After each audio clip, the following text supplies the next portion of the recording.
Parlons de la prophétie et du prophétisme. J'ai consacré énormément de temps au prophétisme, probablement autant de temps, sinon plus qu'à l'astrologie.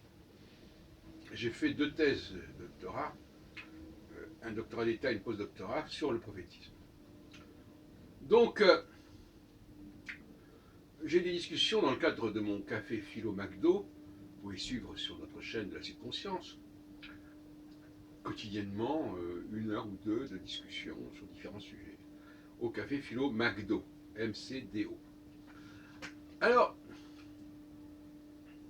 hier justement, j'ai été interpellé par une des personnes qui fréquentent ce café Philo McDo, et qui me dit, voyez-vous, regardez dans les prophètes, on annonce, on dit que les juifs auront une vie difficile, etc. Je dis, mais cher monsieur, oui, d'accord, mais ces prophètes, ils écrivaient à quelle époque? Ils écrivaient à quelle époque? Ils écrivaient autour du 8e, 7e, 6e siècle avant notre ère. Il y a donc à peu près 2500 ans. Et croyez-vous déjà qu'à cette époque, il n'y avait pas déjà des problèmes pour les Juifs? Croyez-vous que cette prophétie, elle concernait un avenir lointain et même imprévisible, tellement il était lointain? Voilà un peu ce que les gens croient. Ils croient que lorsque les prophètes annonçaient ces choses-là, il n'y avait rien qui se passait, et que par conséquent, ces prophètes, ils parlaient d'un autre temps, plusieurs siècles, voire plusieurs millénaires plus tard. Je dis, écoutez, soyons sérieux. Les prophètes ne vont pas voir ça si loin dans le temps. Regardez un peu les événements de l'époque, ce qui se passait, ce qui se tramait à l'époque où ces prophéties ont été dites. C'est une erreur de croire que les prophéties valent sur le long terme, à longue échéance. C'est rarissime. Les prophéties sont souvent des choses qui sont en train d'arriver, sur le point d'arriver. Alors évidemment, quand on ne connaît pas le contexte historique, on ne voit pas de quoi il s'agit, évidemment. Or, pour quelqu'un qui connaît un tout petit peu l'histoire du peuple de la région, du peuple juif, etc., c'est une période extrêmement troublée que cette période du 7e, 8e, 6e siècle. Puisque c'est la destruction, carrément, c'est la perte d'indépendance de cette région, c'est ce qu'on appelle la destruction, hein, peut-être que le mot est un peu fort, destruction de l'État du Nord, l'État d'Israël, et on annonce aussi celle de l'État du Sud, l'État de Juda, de Judée, des Juifs, en quelque sorte, puisque le mot juif vient de là. On nous annonce cela, mais en réalité, est-ce qu'on nous l'annonce? Ou est-ce qu'on fait semblant de l'annoncer en sachant que ça a déjà eu lieu? Ou que c'est en train de se faire? Ce qui me paraît intéressant, j'en parle dans ma thèse de post-doctorat de 2007, c'est les prophéties qui parlent de choses qui sont en train de se faire. Et en même temps, quelque part, quelque chose qu'on va booster, qu'on va encourager à se faire. Ce sont des annonces, comme par exemple l'annonce du couronnement d'Henri IV, quelques mois avant son couronnement. Alors là, c'est assez subtil, parce que ce n'est pas réellement une prophétie faite après coup, mais c'est une prophétie, je ne dirais pas ce que journalistique, c'est-à-dire qu'on sait que ça va se passer. On sait que c'est en train de se préparer, que c'est dans les tuyaux. Et c'est à ces moments-là, quand c'est dans les tuyaux, quand c'est pas encore parvenu à se réaliser, que le prophétisme prospère, en quelque sorte. Parce que les prophètes ne sont pas fous. Ils n'annoncent pas des choses qui sont improbables. Ils annoncent des choses qui risquent fort de se produire quelque temps après et peu de temps après. Et à ce niveau-là, on trouve dans Isaïe, comme d'ailleurs dans les évangiles, des éléments dans ce sens. Quand Isaïe annonce la chute du royaume d'Israël et de celui de Juda, c'est juste au moment où les choses vont dans ce sens.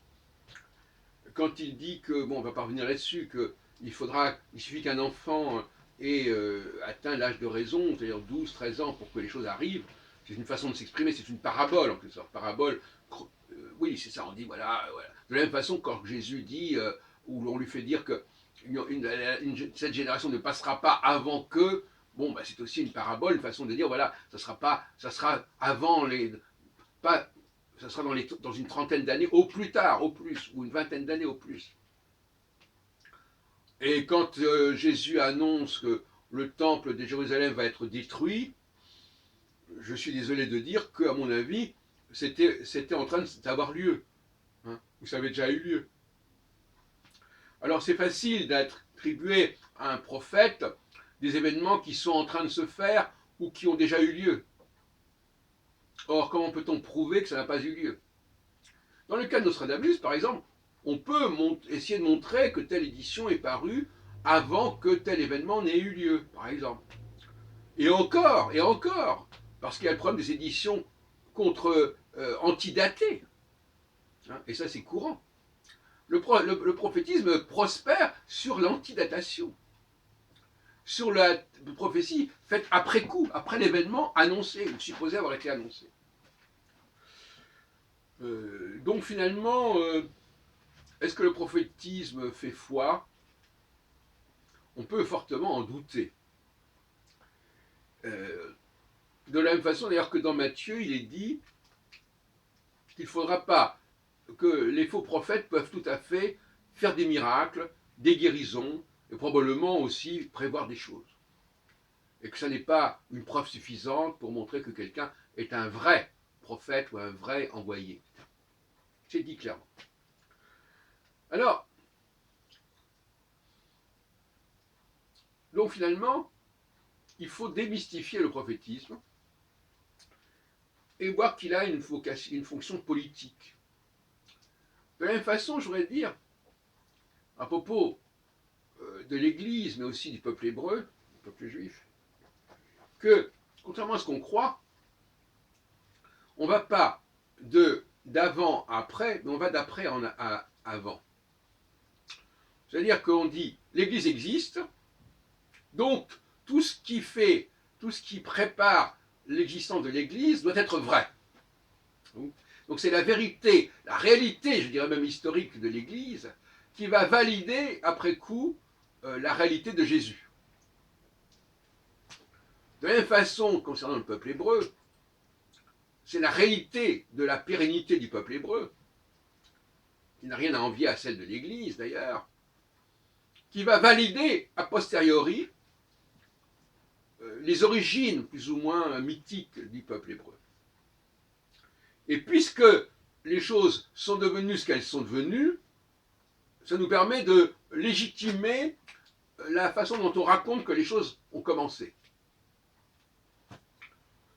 Mais après, d'une manière un peu perverse, on va dire le contraire. On va dire, c'est parce que les choses ont commencé comme ça que les choses ont donné ceci ou cela. C'est des petites astuces comme ça. Et il ne faut pas apprendre à un vieux singe à faire des grimaces.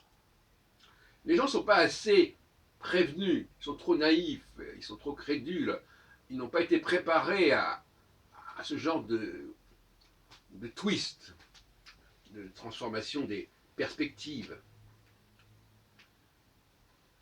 Il est donc souhaitable qu'il y ait une éducation à ce niveau-là, parce que finalement, c'est vrai, les gens cherchent avant tout à valider ce qu'ils sont.